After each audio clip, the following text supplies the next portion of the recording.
Good morning बच्चों। आज हम क्लास 10 के साइंस विषय के लेसन 3 धातु एवं अधातु के प्रश्नोत्तर को देखेंगे। ये वीडियो इस लेसन का पार्ट 3 है। अगर आप पार्ट 1 और पार्ट 2 नहीं देखे हैं तो आप उन्हें भी देख सकते हैं। ठीक है, तो चलिए शुरू करते हैं आज का क्वेश्चन आंसर। कारण बताना है। ठीक है, पहला क्वेश्चन क्या बोल रहा है, कारण बताइए। क्या कि प्लेटिनम सोना एवं चांदी का उपयोग आभूषण बनाने के लिए क्यों किया जाता है, उसका कारण बताना है कि क्यों प्लेटिनम सोना और चांदी का ही उपयोग आभूषण बनाने के लिए किया जाता है। तो चलिए इसका कारण समझते हैं। क्यों उपयोग किया जाता है प्लेटिनम। ये देखिए, प्लेटिनम हो गया, सोना हो गया, चांदी हो गया, ये क्या है, ये कम अभिक्रियाशील है। मतलब ये किसी से अभिक्रिया जल्दी नहीं करता है। ठीक है, कम अभिक्रियाशील है, वही कारण इसका यूज किया जाता है। और प्लस क्या है, क्या ये कम अभिक्रियाशील है, अभिक्रियाशील कम होता है। साथ में क्या है, ये बहुत चमकीला धातु है, यानी चमक। ठीक है, और रीजन क्या है कि इसको आभूषण बनाया जाता है क्योंकि इसका क्या हो जाएगा, तन्यता। यानी इसको हम लोग क्या करते हैं, 1 ग्राम बुक में दिया हुआ देखिएगा, 1 ग्राम सोना को हम लोग क्या, 1 ग्राम गोल्ड को या सोना को, ठीक है, हम लोग कितना 2 किलोमीटर तार के रूप में परिवर्तित कर सकते हैं। इतना लंबा कर सकते हैं 1 ग्राम सोना को। ठीक है, और इससे क्या होता है, इसको हम लोग सोना को या सब धातु को, प्लेटिनम सोना चांदी को क्या कर सकते हैं हम लोग, इसका आधात मतलब मार के क्या कर सकते हैं, इसको चौड़ा भी कर सकते हैं। कोई भी चीज से मार के इसको हम लोग क्या कर सकते हैं, जैसे ये कोई धातु है, कोई धातु का सोना चांदी प्लेटिनम कुछ भी है, तो इसको हम लोग जब हथौड़ा से मारेंगे, ठीक है, आघात करेंगे, तो ये क्या हो जाएगा, इसके हम लोग एक चादर की सीट के रूप में परिवर्तित कर सकते हैं।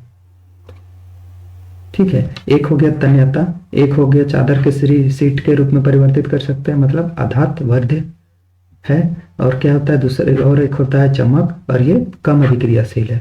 कम अभिक्रियाशील होने के कारण देखिए कि सोना जल्दी किसी हवा या कहीं से किसी से अभिक्रिया नहीं करता, मतलब वो जल्दी खराब नहीं होता है। जैसे इसको नया सोना लिए, गोल्ड का कोई चेन वेन लिए, तो बहुत लंबे समय तक क्या करता है, चमकते रहता है, मतलब नया जैसे ही रहता है। अब चांदी को भी देखिए, चांदी भी जल्दी मतलब खराब नहीं होता है। खराब क्या मतलब, वो काला नहीं होता है, बहुत दिन हो जाएगा उसके बाद तो काला हो गया ही। लेकिन ऐसा नहीं कि लिए लोहा जैसा, अगर मान लीजिए 6 महीना यूज किए, 6 महीना खिड़की दरवाजा में पेंट वेंट नहीं किया तो वो जंग लग गया, वैसा नहीं होता है।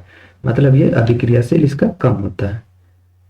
ठीक है, यही अभिक्रियाशील कम होने के कारण इसमें जंग लगने का कोई साधन नहीं है, मतलब जंग नहीं लगेगा। ठीक है, यही कारण हम लोग इसको क्या करते हैं, आभूषण बनाते हैं। समझ आए आप, प्लेटिनम सोना चांदी का ही क्यों उपयोग करके आभूषण बना सकते हैं। मान लीजिए लोहा का आभूषण बना दिए तो क्या करेगा, अभिक्रियाशील है, वो जल के साथ हवा के साथ अभिक्रिया, या थोड़ा सा नमी युक्त हवा मिल गया तो वो अभिक्रिया करके जंग लग जाएगा। लोहा का सामान मान लिया आभूषण बना दिए, कोई नया बेरा तो नया टाइम तो चमक रहेगा, उसके बाद वो चमक खत्म हो जाएगा। अब क्या 1 ग्राम लोहा को हम लोग 2 किलोमीटर लंबे तार के रूप में परिवर्तित कर सकते हैं, पॉसिबल ही नहीं है। ठीक है, तो वही चलते हम लोग प्लेटिनम सोना चांदी का आभूषण बनाने के लिए उपयोग करते हैं। इसका कारण समझ में आ गया। देखिए यहाँ पे लिखा हुआ है, प्लेटिनम सोना एवं चांदी गैर प्रतिक्रियाशील है, मतलब ये प्रतिक्रिया नहीं करता है, मतलब ये अभिक्रियाशील धातु नहीं है। ठीक है, जो जल्दी से क्रियाशील नहीं करते, देखिए यहाँ पे लिखा है जो जल्दी से क्रियाशील नहीं करते और अपनी चमक नहीं खोते। बताएं, सोने का चेन लीजिएगा तो वो बहुत दिन तक नया जैसा ही रहता है, बहुत दिन का, सालों तक रहता है। इसकी क्या तन्यता, जैसे 1 ग्राम सोना को 2 किलोमीटर में परिवर्तित कर दिए, खींच के हम लोग तार के रूप में परिवर्तित कर सकते हैं। आधात वर्ग रहता है, इसको मार के पतले चादर के रूप में परिवर्तित कर सकते हैं। और ये अभिक्रियाशील नहीं होगा तो ये जंग लगेगा नहीं, यानी जंग से सुरक्षा वाले गुणधर्म होते हैं। ठीक है, यहाँ तीनों पॉइंट लिखा हुआ है। ठीक, अब चलिए देखते हैं, बी पूछ रहा है क्या, सोडियम पोटेशियम एवं लिथियम को तेल के अंदर संग्रहित किया जाता है। मतलब ये पूछ रहा है कि पोटेशियम हो गया, सोडियम हो गया, पोटेशियम हो गया और लिथियम को तेल के ही अंदर डुबाकर क्यों संग्रहित किया जाता है? हम लोग पहले भी पढ़ चुके हैं पार्ट 1 और पार्ट 2 में भी कि सोडियम और पोटेशियम और लिथियम ये ऐसा धातु है जो बहुत अभिक्रियाशील है। ठीक है, इसको गर्म जल के साथ अभिक्रिया कराइए, जल अभिक्रिया हो जाएगा, ठंडे जल के साथ कराइए अभिक्रिया हो जाएगा, यहाँ तक कि आप इसको खुले हवा में भी छोड़ दीजिएगा तो यह अभिक्रिया होता है, मतलब जलने लगता है। इसी कारण हम लोग क्या करेंगे, हवा की उपस्थिति को कम करने के लिए क्या करते हैं, हम लोग मिट्टी के तेल में इसको डुबोकर रखते हैं, जिससे कि यह हवा पानी और पानी के साथ संपर्क में ना आए और वो अभिक्रिया ना करे और वो मिट्टी के तेल में सुरक्षित रहता है। ठीक है, तो चलिए इसका लिखित में आंसर देखिए। सोडियम, पोटेशियम एवं लिथियम अत्यधिक क्रियाशील धातु है। क्या है? सोडियम, पोटेशियम और लिथियम एक अत्यधिक, क्या है? अत्यधिक क्रियाशील धातु है। यह ऑक्सीजन के साथ, यानी क्या बोल रहा है, ये ऑक्सीजन के संपर्क में आने पर जल जाते हैं। बताएं, ऑक्सीजन हो गया, जल के साथ भी संपर्क आएगा तो भी जल जाएगा। ठीक है, उसका ठंडा पानी, गर्म पानी, यहाँ तक कि बर्फ में भी, बर्फ के ऊपर भी अगर आप एल्यूमिनियम सोडियम को रख देते हैं तो वह तुरंत अभिक्रिया नहीं करेगा, लेकिन जैसे जैसे बर्फ पिघलने लगेगा वो जल में परिवर्तित हो जाएगा तो क्या करेगा, सोडियम जल के साथ अभिक्रिया करके वो फिर जलने लगेगा। ठीक, ब्लास्ट भी करता है। ठीक है, बहुत तेज सामने आता है। तो वही यहाँ चीज लिखा हुआ है, इसलिए इसे बचाने के लिए क्या, मिट्टी के तेल में हम लोग डुबो कर रखते हैं ताकि इसका संपर्क ऑक्सीजन से या जल से किसी से ना हो सके। ठीक है, क्यों? क्योंकि मान लीजिए किसी बोतल में हम लोग ये केरोसिन का तेल, इसमें अगर जल आ भी गया तो क्या होगा, ये अलग हो जाएगा, ऐसा नहीं कि मिल जाएगा। ठीक है, ये चीज गौर कीजिएगा कि क्या होता है, जल का घनत्व तेल के, यानी मिट्टी के तेल के घनत्व से क्या होता है, अधिक होता है।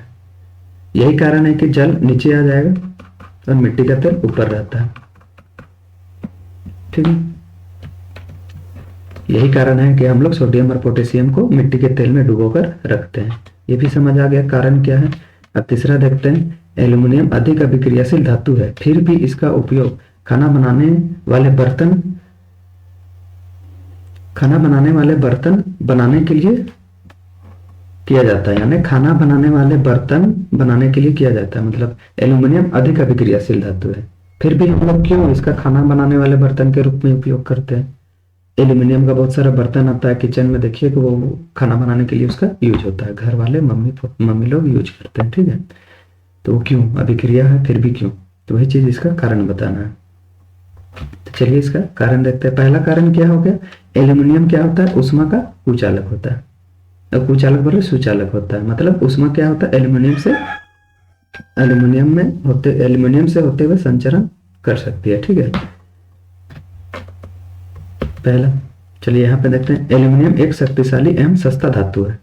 बर्तन बना रहे हैं, मतलब अधिकांश मात्रा में मिल रहा है एल्यूमिनियम, तभी हम लोग बर्तन बना रहे हैं। कोई सोना का बर्तन थोड़ी बना सकता है, नहीं, या चांदी का बर्तन बना के खाना पका रहे हैं तो है नहीं, क्यों? क्योंकि वो लोग बहुत कम मिलता है इसलिए वो महंगा होता है। तो ये सस्ता मिलता है, मतलब बहुत ज्यादा मिल रहा है तभी सस्ता है। ठीक है, तथा यह ताप का क्या होता है, सुचालक होता है।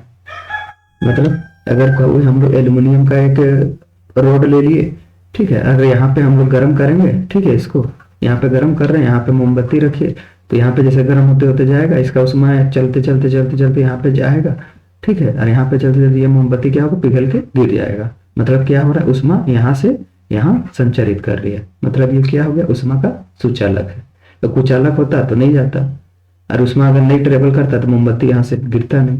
तो उससे हम लोग समझ जाते कि ये उष्मा का कुचालक है। मतलब इसमें क्या हो रहा है, एल्यूमिनियम क्या होता है, उष्मा का सुचालक है, परंतु यह अत्यधिक अभिक्रियाशील धातु है। लिखा हुआ क्वेश्चन में, आर्द्र वायु के संपर्क, आर्द्र वायु मतलब जिस वायु में जल की मात्रा हो, नमी युक्त वायु हो। ठीक है, जैसे ठंडा के दिनों में, अभी देखिएगा ठंडा के दिनों में एकदम नमी युक्त वायु रहता है, एकदम हिला के रख देता है ठंडा से। तो वही चीज पूछ रहा है, आर्द्र वायु के संपर्क में आने पर इसकी सतह पर पार न किए जाने वाले एल्यूमिनियम ऑक्साइड की परत चढ़ जाती है। जब एल्यूमिनियम क्या करता है, ऑक्सीजन के संपर्क में आता है तो वो क्या बनाता है, एल्युमिनियम ऑक्साइड का निर्माण करता है। अब वो क्या करता है, जैसे कोई बर्तन है, बर्तन के क्या सतह में चिपक जाता है, ठीक है, चारों तरफ चिपक जाएगा। इससे क्या होता है कि यहाँ पे देखिए और पढ़ते हैं, क्या एल्यूमिनियम ऑक्साइड की परत चढ़ जाती है या आर्द्र वायु, फिर उसके बाद क्या होगा, आर्द्र वायु को क्रियाशील धातु के संपर्क में नहीं आने देती। अब क्या होगा, जैसे कि हम लोग नमी युक्त वायु, ठीक है, उसके संपर्क में है, मान लीजिए यहाँ पे जल में है, हवा में जल है, तो ये क्या चाहेगा, अभिक्रिया करना चाहेगा, लेकिन ये क्या करेगा, एल्यूमिनियम ऑक्साइड एक परत बना देगा, ठीक है, यहाँ पे एक परत बना देगा, जिससे क्या होगा, नमी युक्त हवा डायरेक्ट एल्यूमिनियम के संपर्क में नहीं आएगा, ठीक है, जिससे क्या होगा, उससे नहीं आएगा तो उसमें जंग नहीं लगेगा, सीधी सी बात है। आप एल्यूमिनियम का किसी भी बर्तन में देखिएगा जंग नहीं लगता है, ठीक है। इन सभी का यही रीजन है कि हम लोग क्या करते हैं, एल्यूमिनियम का बर्तन बनाते हैं, ठीक है, लिखा हुआ है, इन सभी कारणों से एल्यूमिनियम का प्रयोग खाना बनाने वाले बर्तन बनाने में किया जाता है। सिंपल है, कोई रॉकेट साइंस ज्यादा नहीं है, आराम से समझ सकते हैं। अब डी क्या पूछ रहा है, चलिए इसको भी देख लेते हैं। सी भी हो गया, ए भी हो गया और बी भी हो गया, समझ आ गया कारण क्यों हम लोग उसका यूज करते हैं। वैसे अब देखिए, निष्कर्षण प्रक्रम में कार्बोनेट एवं सल्फाइड अयस्क को ऑक्साइड में परिवर्तित किया जाता है। हम सभी जानते हैं जो क्या मध्य अभिक्रियाशील धातु होता है, पढ़े हैं, बुक में दिया हुआ है, निम्न अभिक्रियाशील धातु, मध्य अभिक्रियाशील धातु और उच्च अभिक्रियाशील धातु। जैसे उच्च में क्या हो गया, सोडियम पोटेशियम ये सब हो गया, मध्य में क्या हो गया, Fe कॉपर यही सब हो गया, और निम्न में क्या हो गया, जैसे सोना चांदी प्लेटिनम, जैसे AgAu प्लेटिनम, बात वही है, वो हो गया, वो सब होता है। तो उसमें बोलता है क्या, मध्य अभिक्रियाशील धातु, जब हम लोग उसको खनन करते हैं तो वो क्या क्या के रूप में होता है, कार्बोनेट या सल्फाइड अयस्क के रूप में प्राप्त होता है, ठीक है। अयस्क और खनिज पीछे वाले वीडियो में बता दिए हैं, ठीक है। कार्बोनेट एवं अयस्क सल्फाइड के रूप में प्रयोग ऑक्साइड के रूप में परिवर्तित होते हैं। तो हम लोग इसको क्या डायरेक्ट, इससे क्या होता है, हम लोग कोई भी धातु है, जैसे जिंक कार्बोनेट है, ठीक है, जिंक ZnCO3 या जिंक सल्फाइड है ZnS, इसको हम लोग क्या करें, डायरेक्ट धातु के रूप में परिवर्तित नहीं कर सकते, प्राप्त नहीं कर सकते हैं। मान लीजिए ये अयस्क है, इसको हम लोग क्या, यहाँ से हम लोग को जिंक निकालना है, ठीक है, यहाँ से जिंक सल्फाइड है, मतलब यहाँ से हम लोग को जिंक निकालना है, तो क्या करेंगे, सल्फाइड को तो अलग करना होगा, तभी तो जिंक मिलेगा। इस फॉर्म में हम लोग डायरेक्ट जिंक नहीं निकाल सकते, तो हम लोग क्या करते हैं, उसको जिंक ऑक्साइड में परिवर्तित करते हैं, यहाँ पे लिखा हुआ है, ठीक है, जिंक ऑक्साइड में परिवर्तित करते हैं। क्यों, क्योंकि जिंक ऑक्साइड में जैसे परिवर्तित कर दिए हम लोग, मान लीजिए ZnO है, ठीक है, ZnO है, अब हम लोग क्या करेंगे, इसको ऑक्सीकारक पर परिक्रम करेंगे या विस्थापन अभिक्रिया के द्वारा क्या करेंगे, अभिक्रिया करा देंगे। जैसे मान लीजिए कार्बन करा दिए, ठीक है, जिंक ऑक्साइड है, उसमें कार्बन मिला दिए, तो क्या ये क्या बन जाएगा, कार्बन क्या करेगा, ऑक्सीजन को जिंक से क्या करेगा, ZnO से क्या करेगा, यहाँ पे गौर से सुनिए, ठीक है, कार्बन क्या करेगा, जिंक ऑक्साइड से जिंक को विस्थापित कर देगा और खुद ऑक्सीजन के साथ मिलकर कार्बन डाइऑक्साइड का निर्माण करेगा। मतलब कार्बन क्या करेगा, खुद जिंक को तो विस्थापित कर दिया, किससे, ऑक्सीजन से, और खुद क्या किया, कार्बन के साथ अभिक्रिया करके कार्बन डाइऑक्साइड गैस निकाला। तो हम लोग को क्या चाहिए था, यहाँ से जिंक निकालना चाहिए था, जिंक मिल गया, देखिए यहाँ पे जिंक मिल गया। इसी तरह के यही कारण हम लोग क्या करते हैं, इसको क्या कोई भी धातु के कार्बोनेट या सल्फाइड अयस्क को ऑक्साइड में परिवर्तित कर सकते हैं, क्योंकि ऑक्साइड में परिवर्तन करने के बाद हम लोग उसको आसानी से धातु में परिवर्तित कर सकते हैं, ठीक है। चलिए अब इसका लिखित में उत्तर देखिए, जो यहाँ बहुत समझना बाकी है वो यहाँ पे समझ जाइएगा।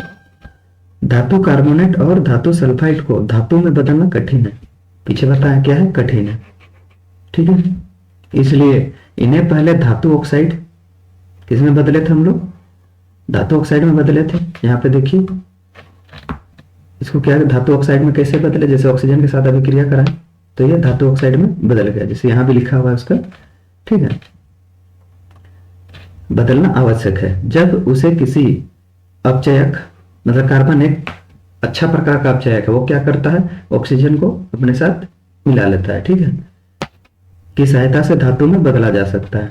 धातु कार्बोनेट को वायु की अनुपस्थिति में ये चीज याद कीजिएगा।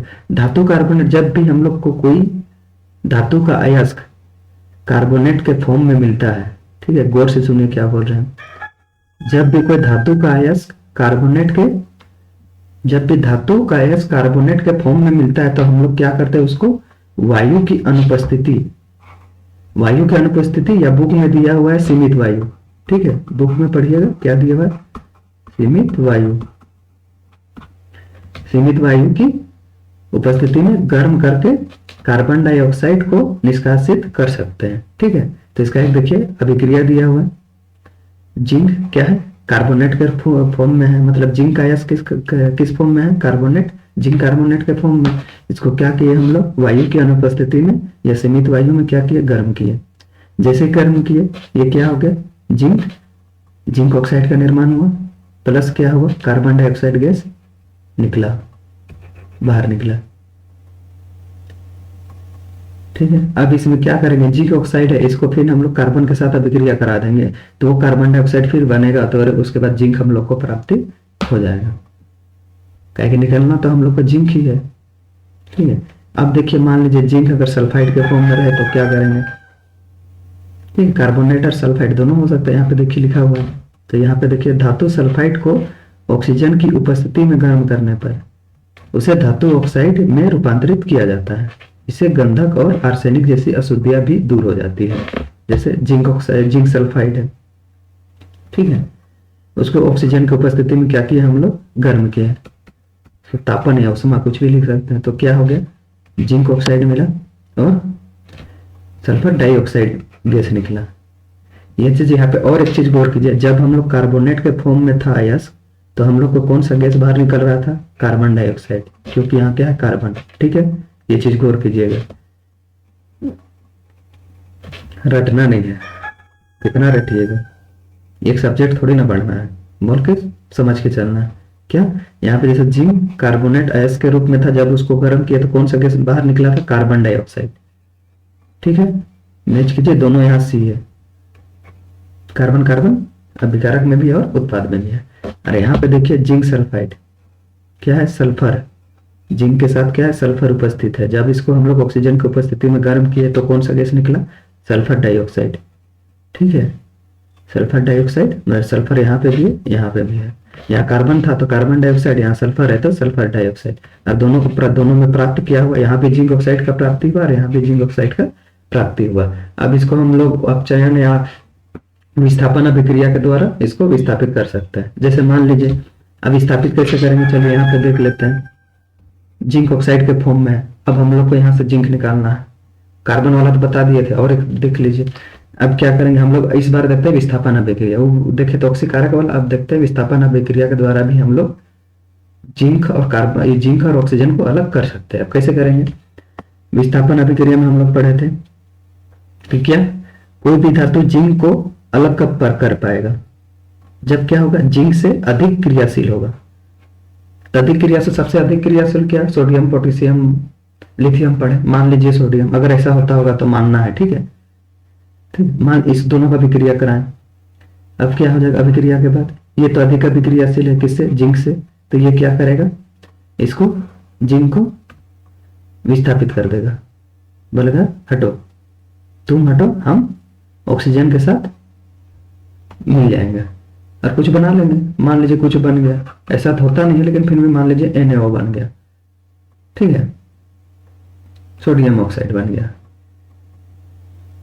ठीक, और क्या हो गया, जिंक अलग हो गया। तो हम लोग को तो यही कराना था। इस प्रकार का अभिक्रिया को क्या बोलते हैं, विस्थापन अभिक्रिया,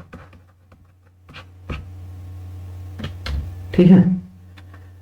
इसी प्रकार से हम लोग किसी भी अयस्क से धातु की प्राप्ति करते हैं। बुक में दिया हुआ है, आप उसको अच्छे से पढ़िए, समझ आ जाएगा और अच्छे से, ठीक है। जो यहाँ पे थोड़ा बहुत अगर कुछ कंफ्यूजन है तो भी बुक में क्लियर हो जाएगा। कंफ्यूजन तो होना नहीं चाहिए, फिर भी अगर है तो कहीं पे। नेक्स्ट क्वेश्चन चलिए देखते हैं क्या बोलता है। आपने तांबे के मलिन बर्तन को नींबू या इमली के रस से साफ करते अवश्य देखा होगा। यह खट्टे पदार्थ को साफ करने में क्यों प्रभावी है? आप गौर कीजिए, आराम से सोचिए। एक स्टोरी बताते हैं, ठीक है, सुनिए। जैसे कि हम लोग घर में कभी भी पूजा वूजा का या कोई त्योहार का समय आता है तो तांबे का बर्तन होता है। तांबा का बर्तन मतलब समझ लिया, अभी मान लीजिए तांबे का बर्तन, तांबे का बर्तन क्यों बोला, तांबा तार का बर्तन थोड़ी ना होता है।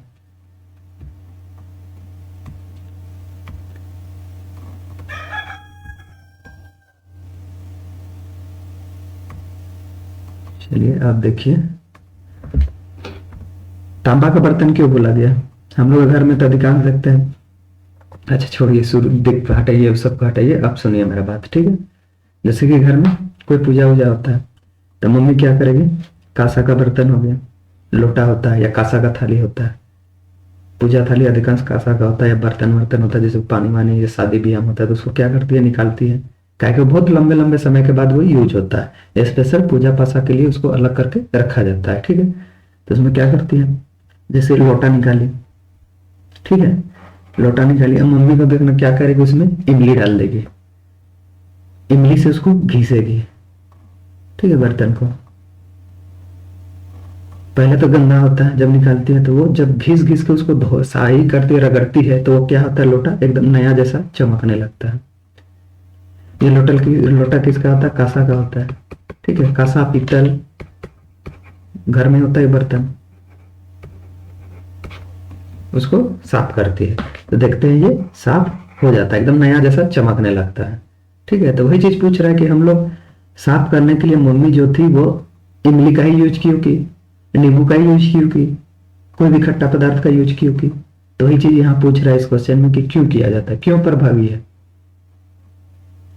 ठीक है। तो अभी वही चीज सीखेंगे। हम लोग पहले देखते हैं तांबा, जैसे कांसा का बर्तन है, कांसा का बर्तन मिलकर किससे किससे बना हुआ है, ठीक है। कांसा का बर्तन, कोई कांसा इतना बड़ा, मतलब पीरियोडिक टेबल पढ़े हम लोग 118 गो एलिमेंट में, ठीक है। उसमें क्या कांसा कहीं पे था, नहीं था। मतलब ये कांसा क्या है, एक प्रकार का मिश्र धातु है। किससे किससे मिलकर बना है ये कांसा, चलिए देखते हैं। कॉपर से, ठीक है, और एसएन यानी टीन से। ये दोनों को जब आपस में मिलाते हैं तो हम लोग को कांसा की प्राप्ति होता है। अब यहाँ तांबा क्यों लिखा हुआ है, कॉपर कोई तांबा कहते हैं, पता है तांबा क्यों, क्योंकि यहाँ पे क्या होता है, कॉपर 80% लेंगे, समझ आ रहा है, और टीन 20% लेंगे। वन डे एग्जाम में पूछता है कि कांसा के मिक्सचर में बताइए कॉपर का कितना प्रतिशत होता है, तो हम लोग जानकारी रहेगा तो बता सकते हैं कि 80% इसका होता है और टीन का 20% होता है, ठीक है। अब समझ आया कांसा का कॉपर का बर्तन क्यों कहा गया, ठीक है। तांबे का बर्तन मलिन हो जाता है तो क्यों, क्योंकि कांसा में क्या होता है, कॉपर की मात्रा अधिक होती है,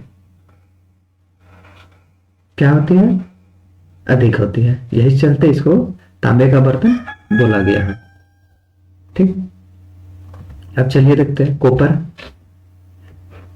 जैसे तार को भी देखिएगा, जैसे लाइन हम लोग के घर में करंट आता है, ठीक है, उसमें देखिएगा कुछ दिन बाद बहुत जैसे यूज होता है तो वो काला हो जाता है,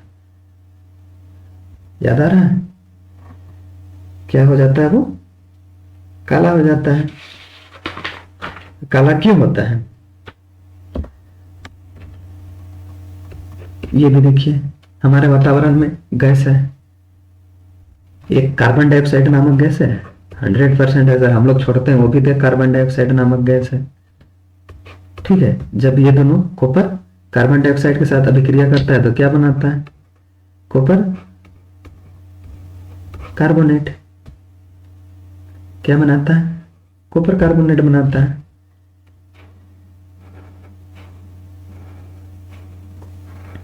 यही जो कॉपर में हरा रंग का जो होता है उसके ऊपर लेप रहता है वो क्या होता है, कॉपर कार्बोनेट ही होता है, ठीक है। ये क्या होता है, ये क्या है, एक प्रकार का क्षारीय है, समझ आ गया, क्षारीय है। अब हम लोग को क्या करना है, क्षारीय को हटाना है। तो हम लोग क्या जानते हैं, जब हम लोग किसी क्षारक को अम्ल के साथ अभिक्रिया कराते हैं, क्षारीय या अम्ल ये दोनों अभिक्रिया करता है तो एक दूसरे को क्या करता है, न्यूट्रल करता है। आ रहा है समझ, एक दूसरे का प्रभाव को कम करता है। क्या कम करता है? जैसे क्षारीय ज्यादा है तो अम्ल मिला देंगे तो क्षारीय का प्रभाव कम हो जाएगा। ठीक, अब समझिए इमली, नींबू। इमली में कौन सा अम्ल आता है? पढ़े हैं, बुक में दिया हुआ है। जब आप लोग अम्ल क्षारक लवण पढ़े होंगे तब वहां पे दिया हुआ है इमली में कौन सा होता है? Tartaric acid. स्पेलिंग में नहीं जाना है, ठीक है। Tartaric acid. और नींबू में क्या होता है? Citric acid.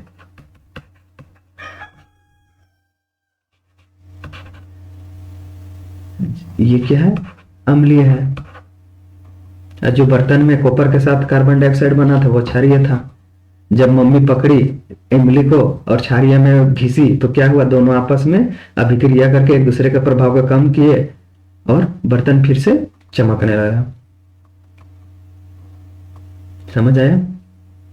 यही रीजन होता है कांसा का बर्तन को जब हम लोग मम्मी लोग इमली से घसता है या फिर नींबू का रस से घसता है तो वो एकदम चकाचक नया जैसा दिखने लगता है।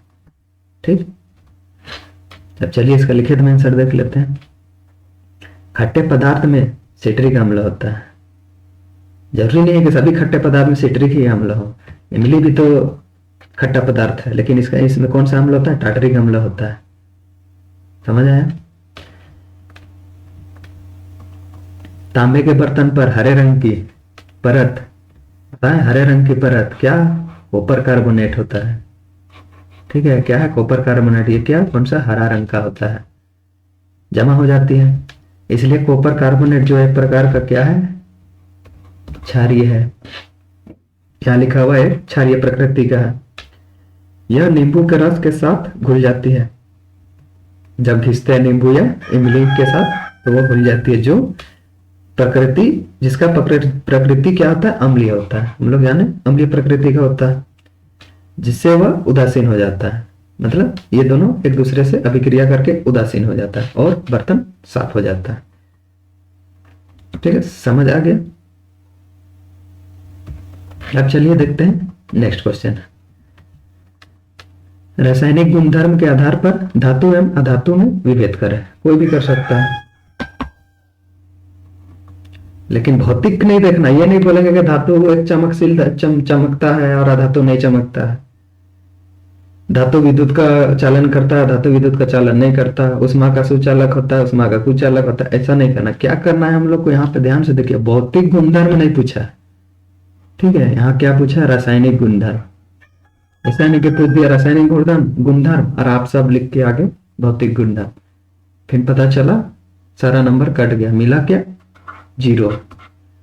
तो क्वेश्चन को सबसे पहला काम होगा, कभी भी एग्जाम लिखिए तो क्वेश्चन को ध्यान से पढ़िए, पूछ क्या रहा है। मतलब ओवर कॉन्फिडेंस में बच्चा नैया डुबा के आता है। चलिए पहला देखते हैं। अभी पढ़े, अभी क्या इससे पहले भी पढ़ चुके हैं, धातु अम्ल क्षारक और लवण में पढ़ चुके हैं। ठीक है, तो वही चीज यहाँ पे पूछना है। अम्ल क्षारक और लवण में या धातु अधातु में भी पढ़े थे।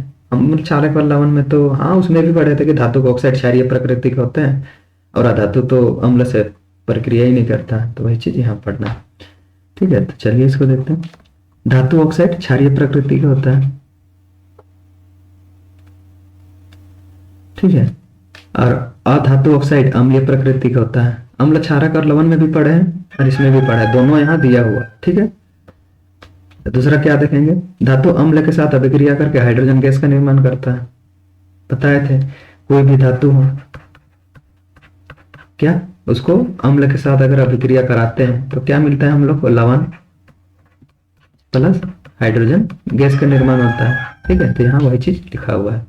और अधातु क्या अम्ल के साथ अभिक्रिया ये तो करता ही नहीं है, तो हाइड्रोजन गैस निकलेगा ही नहीं। अब धातु को जब जल के साथ अभिक्रिया कराते हैं तो हाइड्रोजन विस्थापित करती है, और अधातु जल से अभिक्रिया नहीं करती, अतः हाइड्रोजन को जल से विस्थापित नहीं करती। सिंपल है, इसका ऑपोजिट लिखना है। धातु अपचयक है, ठीक है, और अधातु उपचयक है। अपचयक किसे कहेंगे? जिससे जिसमें क्या होता है, ऑक्सीजन का हानि होता है। और उपचयक किसे कहेंगे, जिसमें ऑक्सीजन का वृद्धि होता है, जैसे कार्बन को कराया था अभी, ठीक है। पीछे वाले स्लाइड में देखे थे, कार्बन को जब ऑक्सीजन से अभिक्रिया कराए तो क्या हो गया, कार्बन डाइऑक्साइड मिला था, याद है। तो ये क्या हो गया, एक प्रकार का अपचयक है। कार्बन एक प्रकार का क्या है, उपचयक है। क्यों, क्योंकि इसमें ऑक्सीजन की क्या हुआ, अभिक्रिया के बाद ऑक्सीजन की वृद्धि हो गई है। तो जिसमें ऑक्सीजन की वृद्धि हुई है या ऑक्सीजन जुड़ा तो एक प्रकार का क्या है, उपचयक होता है, ठीक है। और अपचयक मतलब मान लीजिए यहाँ पे था, इसको किसी से अभिक्रिया कराएं और ऑक्सीजन हट जाता है और बस कार्बन बच जाता, तो ये क्या हो जाता, अपचयक हो जाता है, ठीक है, यानी ऑक्सीजन की हानि, ठीक। धातु इलेक्ट्रॉन दान करता है, इसीलिए तो इसको धनायन बोला जाता है। यहाँ पे लिखा हुआ है इलेक्ट्रॉन दान करता है। इलेक्ट्रॉन दान कर दिया, मान लीजिए सोडियम है, सोडियम में इलेक्ट्रॉन की संख्या कितना होता है, 11। अब प्रोटॉन की संख्या भी 11 होता है, ठीक है। हम लोग जानते हैं सोडियम के बाह्यतम कक्षा में 1 इलेक्ट्रॉन होते हैं, तो वो उसको क्या चाहेगा, दान करना चाहेगा, जिससे क्या होगा, उसका अंदर का सेल उसका बाह्यतम कक्षा हो जाएगा और वो पूरी तरीका से अष्टक होता है, 8 इलेक्ट्रॉन रहता है, तो वह पूरी तरीके से संतुलित हो जाएगा। तो जैसे वो 1 इलेक्ट्रॉन दान करता है तो ये क्या बचता है, 10 इलेक्ट्रॉन बचता है, ठीक है। अब मान लीजिए इलेक्ट्रॉन 10 है, अब प्रोटॉन अभी भी 11 है, तो इसमें क्या, कौन सा आयन जाता है, धनायन, ऋणायन या धनायन। हम लोग जानते हैं धनायन जाता है, कितना जाता है, 1 जाता है, तो इस चलते हम लोग लिखते हैं 1। क्या लिखते हैं, Na1, यानी 1 इलेक्ट्रॉन धनायन है, यानी दान किया है, ठीक है। और अधातु इलेक्ट्रॉन ग्रहण करके ऋणायन करते हैं, जैसे ऑक्सीजन पकड़ लिए, ठीक है। ऑक्सीजन का परमाणु संख्या कितना होता है, 8 होता है। परमाणु संख्या मतलब इलेक्ट्रॉन संख्या, प्रोटॉन की संख्या, ठीक है। और जितना प्रोटॉन की संख्या उतना इलेक्ट्रॉन की संख्या, ठीक है। प्रोटॉन संख्या उतना इलेक्ट्रॉन की संख्या। अब ये क्या करते हैं, इसके बाह्यतम कक्षा में कितना, 6 इलेक्ट्रॉन होता है। जैसे कि यहाँ पे 2 ऑक्सीजन है, यहाँ पे 1 सेल, यहाँ पे 2 सेल, यहाँ पे 2 इलेक्ट्रॉन है और यहाँ पे 6, बाद बाकी 6 इलेक्ट्रॉन है, यहाँ पे घूम रहा है, कितना, 6 हो गया, हाँ 6 हो गया। तो ऑक्सीजन क्या चाहेगा, अष्टक पूर्ण करने के लिए ये चाहेगा कि अपना 2 इलेक्ट्रॉन और हमको कहीं से मिल जाए, तो ये किसी से 2 इलेक्ट्रॉन ले लेगा, ठीक है। 2 इलेक्ट्रॉन जैसे ही ले लेगा तो इलेक्ट्रॉन कितना हो जाएगा, पहले 8 था, 2 इलेक्ट्रॉन ले लिया तो अब इलेक्ट्रॉन कितना हो गया, 10। अब प्रोटॉन कितना हो गया, 8। तो मतलब अब कौन जाता है, इलेक्ट्रॉन जाता है, कितना जाता है, 2 जाता है। तो इसीलिए इसको लिखा जाता है ऑक्सीजन -2, ठीक है। क्यों, क्योंकि वह 2 इलेक्ट्रॉन लिया है, ऋण में है, वही चलते ऋणात्मक लिखा जाता है, ठीक। ये क्वेश्चन यही पूछ रहा है। अब चलिए देखते हैं नेक्स्ट क्वेश्चन। और एक कहानी सुनिए, प्राय अभी तो होता है कि नहीं पता कहीं पे, लेकिन हम लोग के इधर मतलब जैसे कि गांव सब में होता ही है। जैसे कि मानिए कोई आदमी आता था, बोलता था कि जैसे कि सोना वोना हो गया, मम्मी लोग का जैसे कान का पहनने, गला का पहनने वाला होता था, तो उसको बोलता था दीजिए, गंदा है, हम इसको साफ करके देते हैं। अब मम्मी लोग भी भोली भाली थी, तो लोग अपना जो भी सोना का आभूषण है उसको दे देती थी। वो क्या करता था, वो आदमी पकड़ता था सोना को और 1 मिलियन रहता था उसमें डुबो देता था। थोड़ा देर डुबाने के बाद जब निकालता था तो वो नया एकदम चमकने लगता था। जो चालाक था वो पता कर लेता, जान जाता था कि मेरा सोना का तो मतलब वजन कम हो गया है, पहले भारी था अब कम हो गया, तो फिर बहसबाजी होता था, ठीक है। तो हम लोग मान लीजिए वहां पे हम थे या कोई स्टूडेंट था, आप ही लोग में से कोई थे, तो आप लोग को उसमें बताना है कि वो जो विलियन था वो क्या था, जासूस के जैसा काम करना कि वो जो विलियन है उसमें क्या था, जिससे हम लोग सोना को डाला और वो एकदम नया बन गया। कहे कि सोना को तो किसी से सोना अभिक्रिया करता ही नहीं है, पढ़े अभी सोना चांदी और प्लेटिनम, तो उसको कौन है जो गला दिया, कुछ तो हुआ, तभी तो वो जितना जितना उसका गंदा था वो हट गया, नया होकर बन गया, मतलब कुछ तो रासायनिक अभिक्रिया हुआ उसमें, हुआ ना। तो वही चीज विलियन क्या था, वही चीज इस क्वेश्चन में पूछा है। देखिए पढ़िए क्वेश्चन। एक व्यक्ति क्या करता है, घर में सोनार बनकर जाता है। सोनार वो है नहीं, वो एक हिसाब से समझिए चोर है, ये लूटने आया है, गांव में घूम रहा है, ऐसे बुड़बक आदमी को सबको चूना लगा रहा है। सुनार बनकर आया, उसने पुराने एवं मलिन सोने के आभूषणों को पहले जैसी चमक पैदा करने का ढोंग रचाया। बोला कि दीजिए, पूरा आप लोग का सोना पुराना है और गंदा दिख रहा है, तो हम उसको नया जैसा चमक का एकदम चमका देंगे। अभी कोई संदेह किए बिना एक महिला अपने सोने का कंगन उसे दे दी। बोले लो भाई चमका के देखा, बहुत दिन हो गया, पुराना हो गया, सुनार दुकान जा नहीं पा रहे हैं, तो तुम ही कर दो, घर आए तो। दे दी, जिससे वो एक विशेष विलियन में डाल दिया। क्या? विशेष विलियन, ये चीज याद रखना है, ठीक है। कंगन थोड़ा डाला, उसका निकाला, थोड़ा देर बाद तो कंगन नए की तरह चमकने लगा, लेकिन कंगन का वजन बहुत कम हो गया। अब जो बराबर पहनती है, देखिए लेडीज लोग बहुत सोना चांदी में इस सब में पता चल जाता है कि हाँ कम हुआ, ज्यादा हुआ, बहुत सेंस रहता है, पकड़ लेती है। वह महिला बहुत दुखी होती है, अब कम हो गया, हो सकता है वो बाद में उसको पता चला, जो सुनार बन के आया था वो चल गया, निकल गया, भाग गया। बाद में उसको पता चला कि भाई मेरा तो इतना ग्राम का सोना था, अब इतना बच गया, तो वो दुखी हो, जाहिर सी बात है कोई भी दुखी होगा। तथा तर्क वितर्क के पश्चात या उस आदमी है ये है, उसी टाइम पकड़ा गया, दो में से कुछ भी हो सकता है, बाद में पछताओ या उसी टाइम पछता। उसके बाद सोनार से बहुत बहस हुआ, नहीं मेरा वजन इतना था इस सोना का, वो बोले नहीं गंदा वंदा था बोल के इतना वजन था, वो बोले नहीं नया लिए थे उस टाइम भी इतना ही वजन था। रसीद वसीद दिखाया, 4 आदमी मिला, उसको धमकाने लगा, तो उसको झुकना पड़ा। तो उसी जगह मान लीजिए आप ही थे, आप में से कोई एक स्टूडेंट, तो वो स्टूडेंट को जासूस की तरह काम करना है और बताना है कि उस विलियन की प्रकृति के बारे में बताना है कि वो विलियन कौन सा विलियन था, ठीक है। क्वेश्चन यही पूछ रहा है। चलिए इसका आंसर देखते हैं।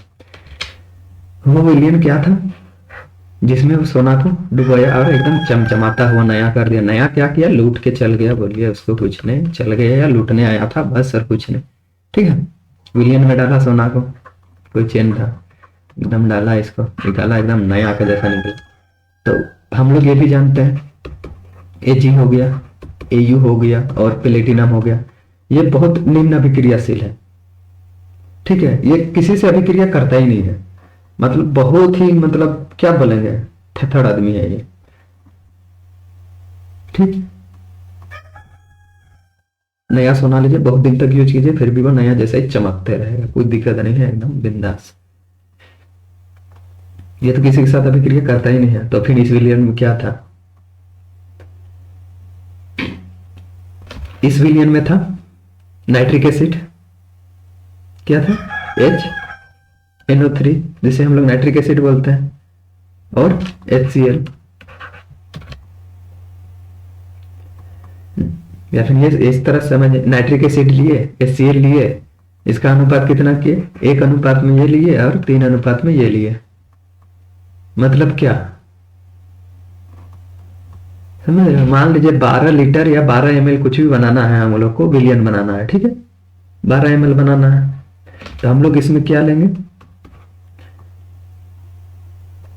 12 ml में 9 ml HCl लेंगे और 3 ml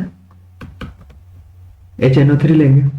जब ये दोनों को आपस में मिक्स कर दिए तो एक क्या बना? हम लोग को एक विलेय पदार्थ का, विलियन का प्राप्ति हुआ, जो क्या होता है? Aqua regia. उसको क्या बोलते हैं? एक्वा रेजिया या रेजिया, जो है अपना देख लीजिएगा, एक्वा रेजिया बोलते हैं, ठीक है। ये विलियन क्या है?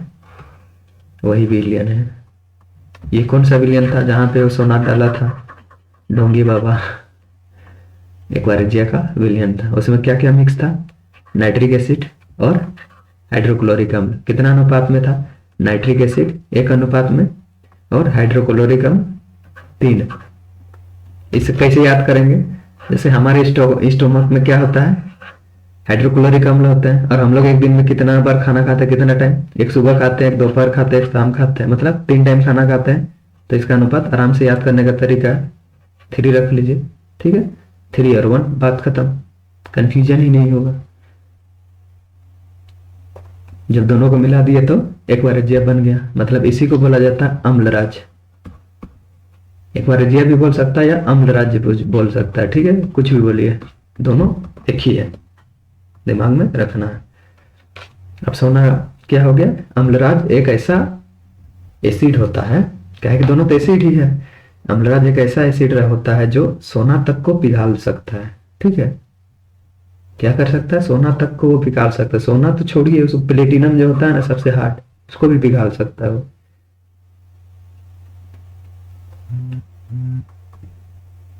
दोनों साथ में जुड़ के एक बार रिजिया बना लिए। और ऐसे अगर पकड़ते हम लोग नाइट्रिक अम्ल में अगर सोना डालते कुछ नहीं होता, पिघाल नहीं पाता। HCl में सोना डालते कुछ नहीं होता, लेकिन जब दोनों को इस मात्रा पे मिला दिया तो अम्लराज बना और दोनों को पिघाल दे, वो सोना और प्लेटिनम सबको वो पिघाल देता है। ठीक है, तो यही यहाँ पे चीज बताना है। तो क्या निकला हम लोग को, क्या था वो विलियम एक्वा रिजिया। ठीक है, और चलिए इसका लिखित में आंसर देखते हैं।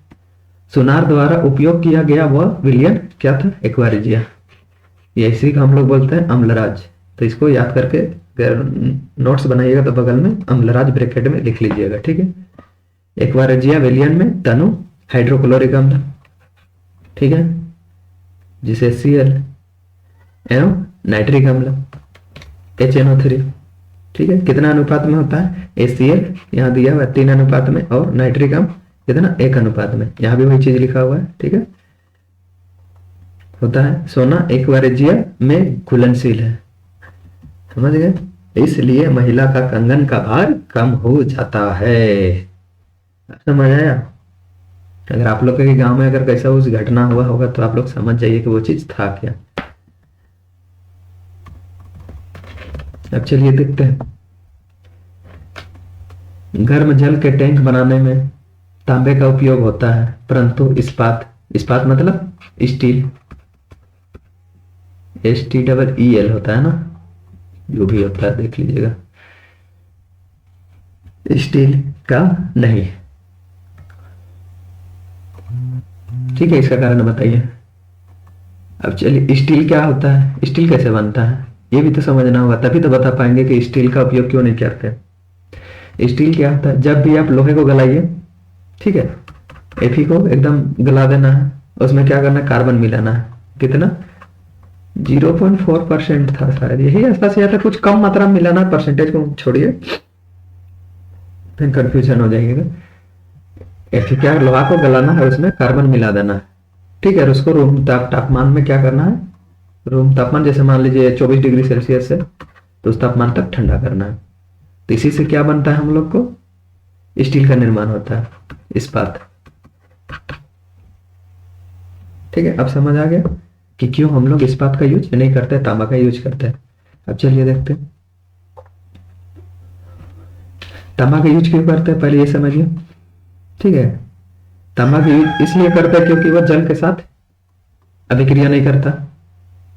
वो मान लीजिए गर्म करना, गर्म टैंक है तो जल उबलेगा तो भाप भी बनेगा, तो वो भाप के साथ भी अभिक्रिया नहीं करता। ठीक है, ना वो जल के साथ अभिक्रिया करता है, ना वो गर्म जल या गर्म जल के साथ अभिक्रिया करता है, ना ही वो भाप के साथ अभिक्रिया करता है। तो मतलब सारा चीज का टेंशन खत्म कि वो जंग लगेगा उसका तो कोई बात ही नहीं है। और Fe में क्या होता है, स्टील होता है बहुत अधिक मात्रा में। स्टील में क्या होता है, आयरन होता है बहुत अधिक मात्रा में। वो क्या होगा, कुछ दिन तक ठीक होगा, उसके बाद वो धीरे धीरे क्या हो जाएगा, जंग लगना स्टार्ट हो जाएगा। यही कारण है कि हम लोग इस्पात का उपयोग नहीं करते। कहाँ नहीं करते हैं, जब गर्म जल का टैंक बनाते हैं। ठीक है, चलिए अब इसका लिखित में आंसर देखिए। ऐसा इसलिए क्योंकि कॉपर उष्मा का सुचालक है। ये भी प्लस पॉइंट है, यहाँ पे बताया नहीं लेकिन ये चीज याद रखना है, उष्मा का सुचालक होता है कॉपर। ठीक है, जबकि इस्पात जो कि एक मिश्र धातु है, किसका किसका मिश्र धातु है, Fe और कार्बन का। ठीक है, यहाँ पे लिखा मिश्र धातु है, उष्मा का सुचालक नहीं है। मान लीजिए हम लोग लोहा का बना दिए, वो हीट ही प्रोड्यूस नहीं करने सका, हीट उत्पन्न करने ही नहीं सका, तो वो जल को गर्म करेगा कैसे, समझ रहे हो बात को। वो जल को गर्म करेगा ही नहीं तो क्या फायदा फिर जल का गर्म टैंक बनाकर। तो इसीलिए हम लोग कॉपर का यूज करते हैं, क्योंकि क्या है, कॉपर उष्मा का सुचालक है। फटक से करंट दिया वहां पे, वो उष्मा का सुचालक होता है, जल को वो हिट कर देगा। ठीक है, साथ ही कॉपर जल से अभिक्रिया नहीं करता, जल में हो या वो भाप के रूप में भी, देखिए ब्रैकेट में भाप लिखा हुआ है। जबकि इस्पात जल से अभिक्रिया करता है और जंग लग जाता है। यही कारण हम लोग क्या करते हैं, जब हम लोग गर्म जल का टैंक बनाते हैं तो कॉपर का उपयोग करते हैं, स्टील का उपयोग नहीं करते हैं। समझ आया, एकदम हलवा क्वेश्चन है, समझिए, एकदम लिखने में कोई दिक्कत नहीं होगा। ठीक है, अब चलिए देखते हैं नेक्स्ट। खत्म हो गया मतलब आपका धातु और अधातु